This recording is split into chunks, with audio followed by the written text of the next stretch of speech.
12 വർഷം ബാങ്ക് കൊടുത്ത ഒരാളാണെങ്കിൽ അയാൾ ഈമാനോടെ മരിക്കും എന്നുള്ള ഗ്യാരണ്ടിയാണ്. 11ാമത്തെ കൊല്ലം കമ്മിറ്റിക്കാർ അസൂയ കൊണ്ട് പുറത്താക്കിയാൽ വേറെ പള്ളിയിൽ കൊടുത്താൽ മതി. മുഅദ്ദിനായ ഉസ്താദിനെ നിന്ദിക്കുക എന്നുള്ളത് ഖിയാമത്ത് ഒരു അലാമത്താണ്. മുഅദ്ദിനെ നിന്ദിക്കരുത്. പേര് നല്ല ഓക്സ്ഫോർഡ് ഇംഗ്ലീഷിന്റെ പേരുണ്ടാവും, അസിസ്റ്റന്റ് ഖത്തീബ്. എന്നിട്ട് ജോലി മൂത്രച്ചോളി കഴുകൽ അവരൊന്നും കൊണ്ടുപോയി ചെയ്യിപ്പിക്കരുത്. ബാങ്കും ഇഖാമത്തും കൊടുക്കലാണ് ഇമാമത്ത് നിൽക്കുന്നതിനേക്കാൾ അഫ്ളൽ അള്ളാന്റെ അടുത്ത്. നിങ്ങളെ ശമ്പളം എല്ലാം പറയണം അള്ളാഹുവിന്റെ അടുത്ത്.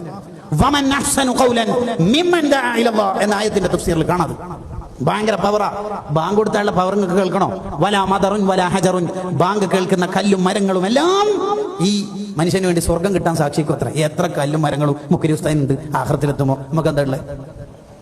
അവരെ കുറിച്ച് ഹദീസിലുള്ള എന്താ?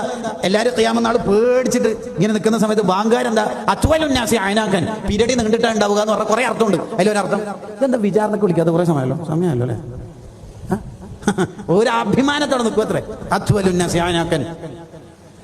കേട്ടാ 12 കൊല്ലം ബാങ്ക് കൊടുത്താൽ അയാൾ ഈമാനോടെ മരിക്കും.